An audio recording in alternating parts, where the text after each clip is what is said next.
Portal de Convênios. Todas as notícias sobre convênios e outros acordos na administração pública. Olá, este é o podcast do Portal de Convênios, um resumo semanal das principais notícias do âmbito da administração pública para você se manter informado em poucos minutos. Pesquisa CNM. Quase 30% dos municípios fecharão 2023 no vermelho. Mais de 28,6% dos municípios brasileiros enfrentam atrasos no pagamento da primeira parcela do 13º salário aos funcionários, revelou pesquisa da Confederação Nacional de Municípios, a CNM. O prazo, que se encerrou em 30 de novembro, está sendo descumprido por 1.246 administrações municipais, representando cerca de 80% das 4.456 prefeituras consultadas entre 25 de outubro e 27 de novembro. Além da dificuldade no cumprimento do benefício, a pesquisa da entidade municipalista também apontou que 27,2% das prefeituras projetam encerrar o ano no vermelho, totalizando 1.214 entrevistados. Para o ano de 2024, 47,6% das prefeituras, equivalente a 2.121 municípios, mantêm expectativas de melhoria nas finanças municipais, enquanto 46,7%, 2.083 prefeituras, não vislumbram um cenário positivo. A pesquisa ainda destaca que 2,7% das prefeituras, representando 119 delas, não mantêm em dia a folha de pagamento, enquanto a maioria esmagadora de 96%, 4.278 municípios, está em conformidade com os pagamentos salariais. No que diz respeito aos fornecedores, 44,2% dos gestores municipais afirmam estar em atraso, enquanto 53,3% garantem estar com os pagamentos de prestadores de serviço em dia.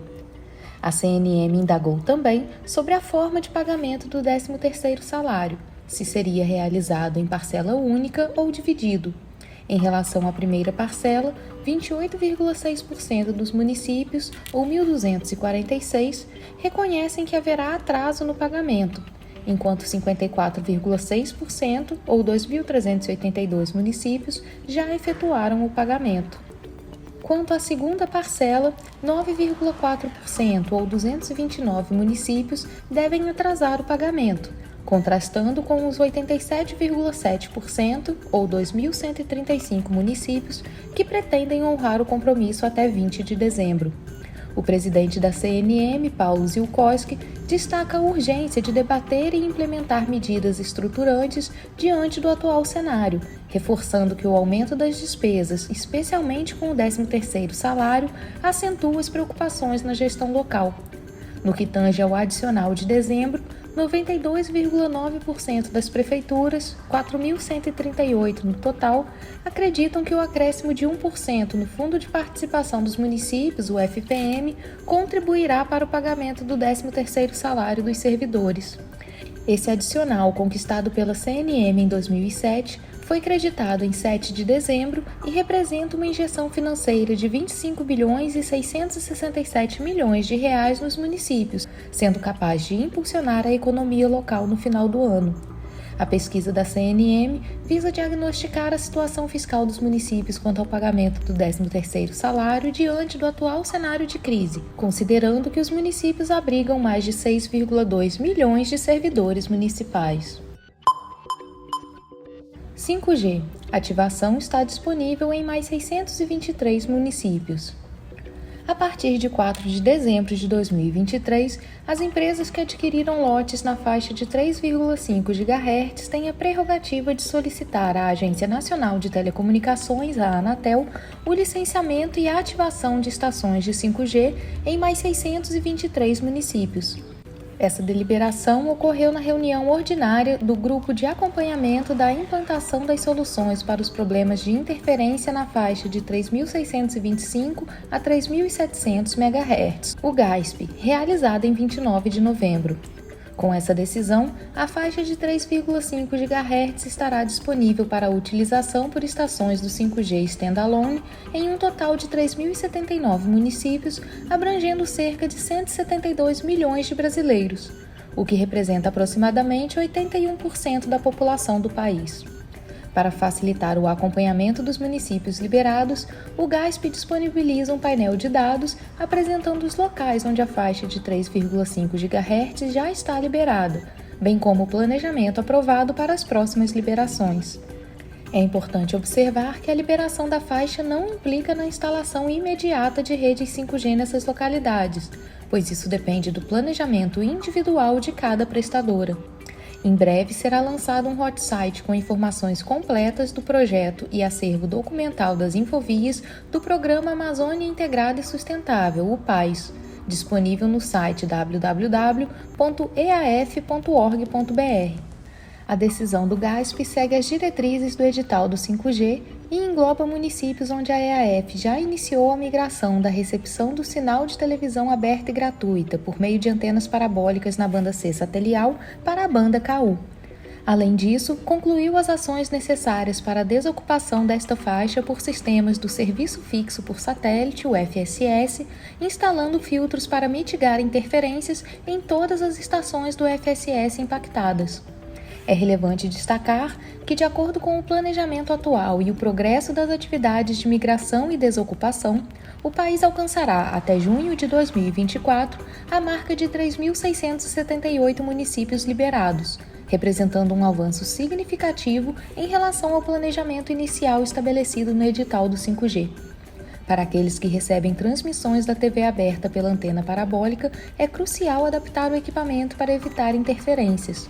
Os inscritos no Cadastro Único para Programas Sociais do Governo Federal, o CadÚnico, que recebem sinal da TV aberta por parabólica, podem solicitar gratuitamente o kit para a adaptação do equipamento à SIGA antenado, o nome fantasia da EAF. O agendamento para a instalação dos novos equipamentos é fundamental e mais informações estão disponíveis no site da SIGA Antenado, além de pelo telefone 0800 729 2404. Os dados sobre os municípios com a faixa liberada, as cidades, os bairros e a quantidade de estações licenciadas do 5G Standalone na faixa de 3,5 GHz, bem como os aparelhos celulares certificados para o uso de 5G, podem ser consultados nos dashboards disponibilizados no painel de dados da Anatel. Em portalconvênios.com, você acessa o link para conferir a lista completa com os 623 municípios em que as prestadoras poderão solicitar à Anatel o licenciamento e a ativação de estações de 5G na faixa de 3,5 GHz. MGI reforça requisitos para regularidade em pagamento de precatórios judiciais.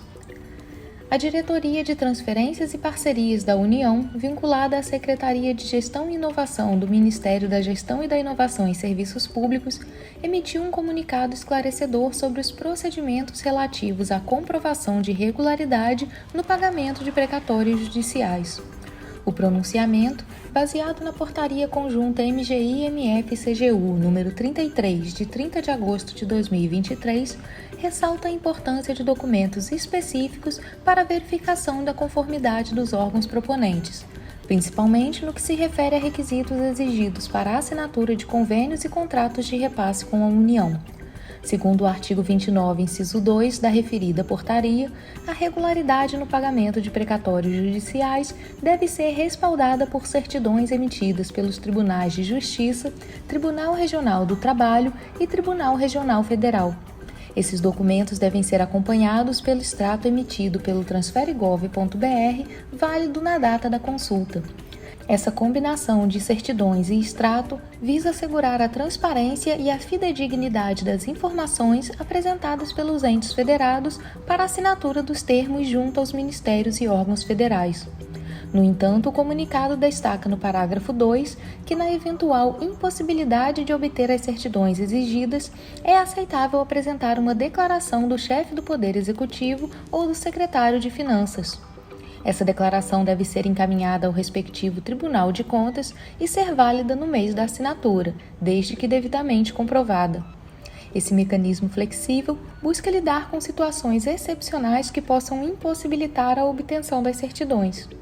É crucial destacar que o extrato emitido pelo transferegov.br para o tipo de irregularidade 1, precatórios, não deve ser considerado isoladamente como o único comprovante de irregularidade.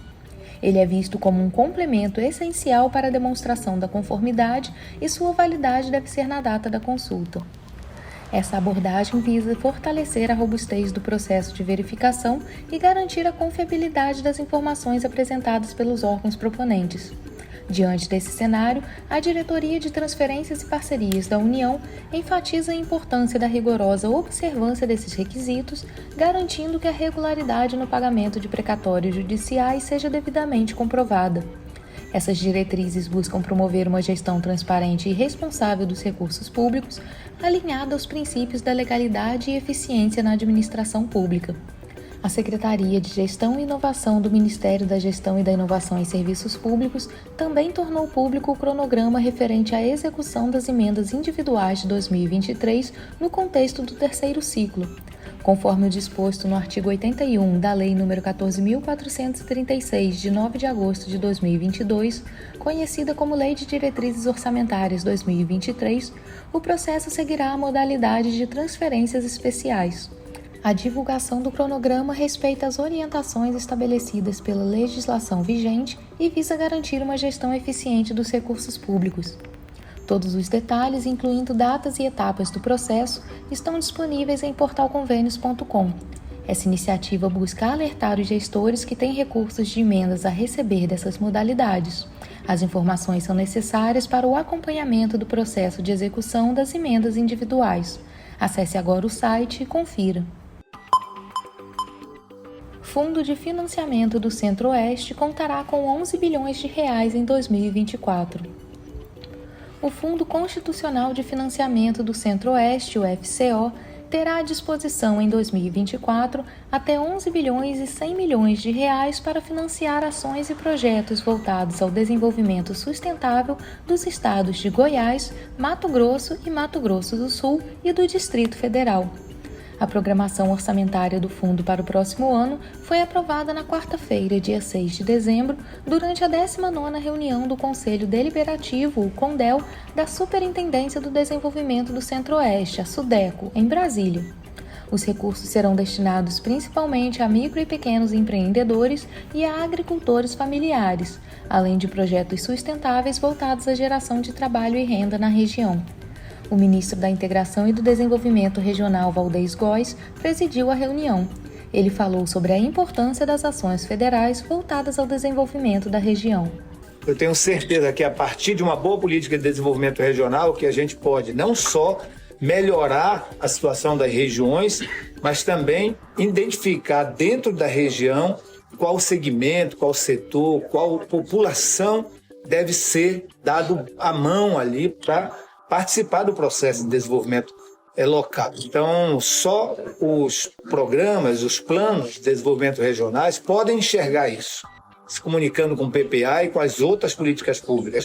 Dos 11,1 bilhões previstos para o próximo ano, serão destinados 3,31 bilhões de reais para Goiás, 3,31 bilhões para Mato Grosso, 2,41 bilhões para o Mato Grosso do Sul e 1 bilhão para o Distrito Federal. Os recursos serão divididos igualmente entre as modalidades empresarial e rural, 50% para cada. Além disso, o Programa Nacional de Microcrédito Produtivo Orientado contará com 1,11 bilhão de reais. A superintendente da SUDECO, Rose Modesto, destacou que uma das principais missões do governo federal é fazer com que os recursos do fundo cheguem a quem mais precisa. Nós precisamos fazer sim esse dinheiro chegar na mão do pequeno, do médio empresário, do pequeno agricultor. A nossa região tem uma vocação tão forte para a produção e a gente não consegue ainda ver o nosso pequeno produtor voando como poderia por falta mesmo de apoio, porque é só assim que nós vamos conseguir democratizar verdadeiramente esse dinheiro.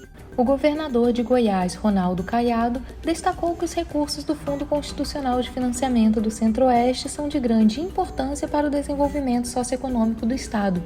Ele informou que esse crédito subsidiado para aqueles que realmente necessitam, com carência alongada de pagamento, vem possibilitando uma geração expressiva de empregos no estado, chegando a 116 mil só este ano.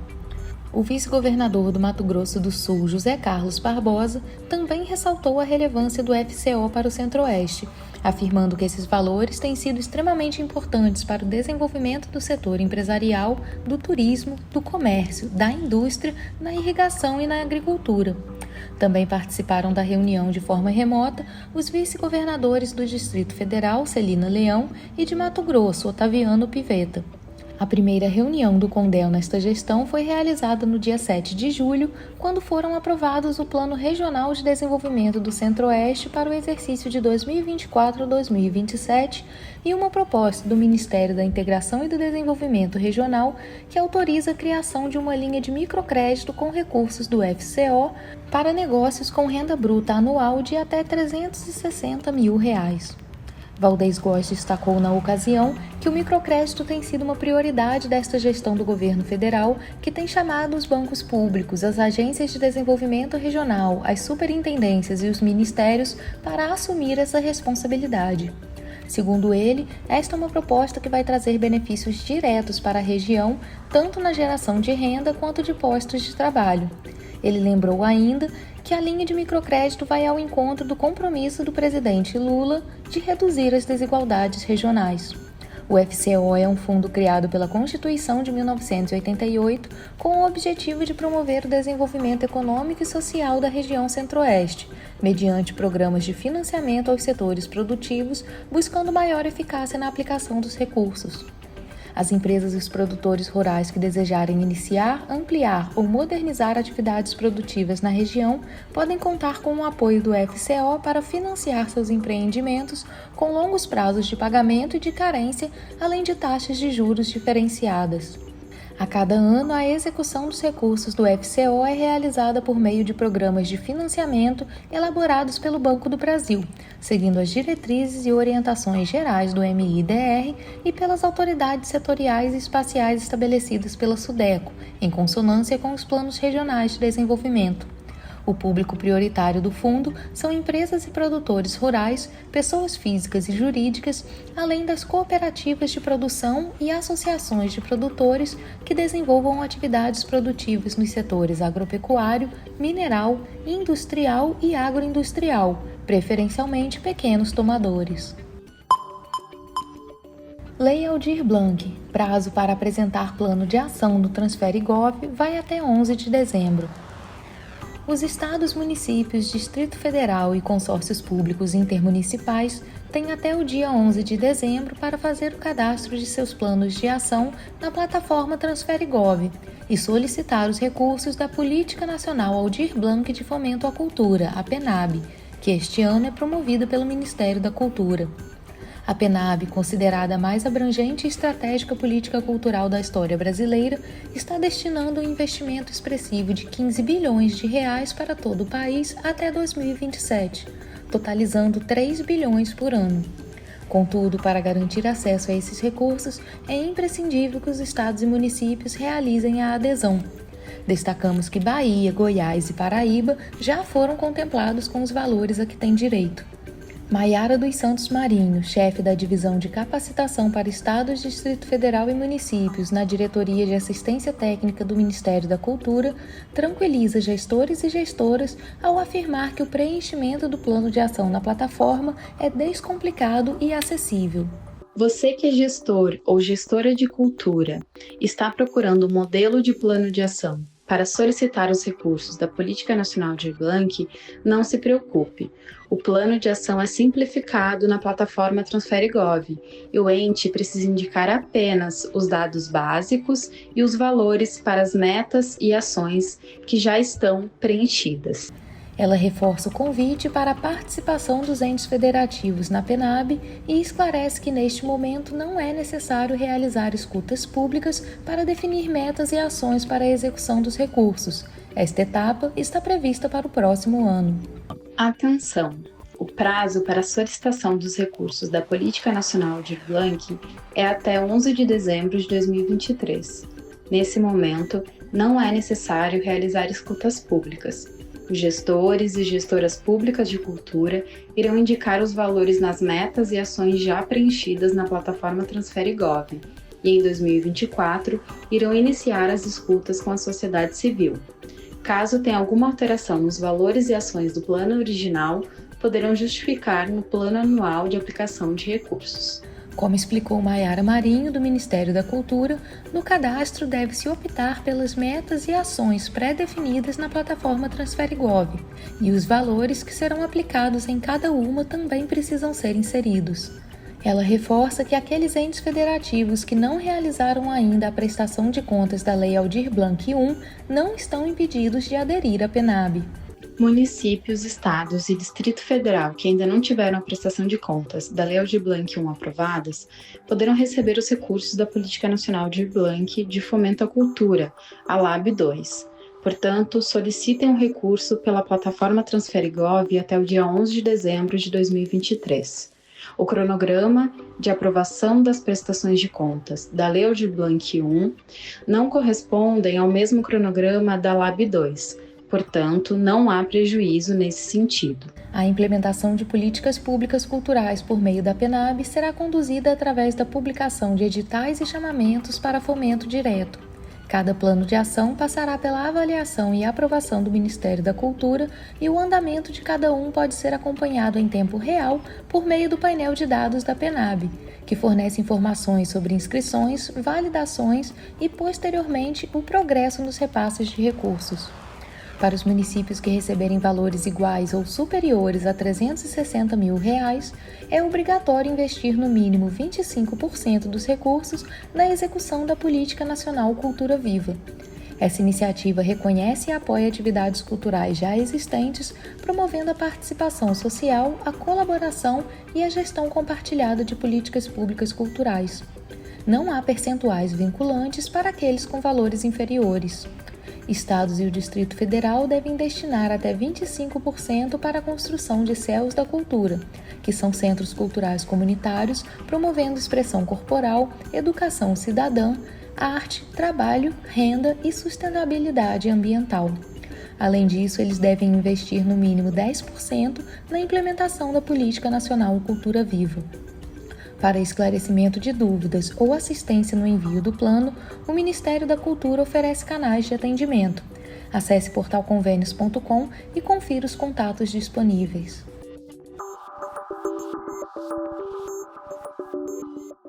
Você ouviu mais um podcast do Portal de Convênios, te atualizando sobre projetos, prazos e ações em administração pública. Continue se informando em nosso site portalconvênios.com. Até a próxima!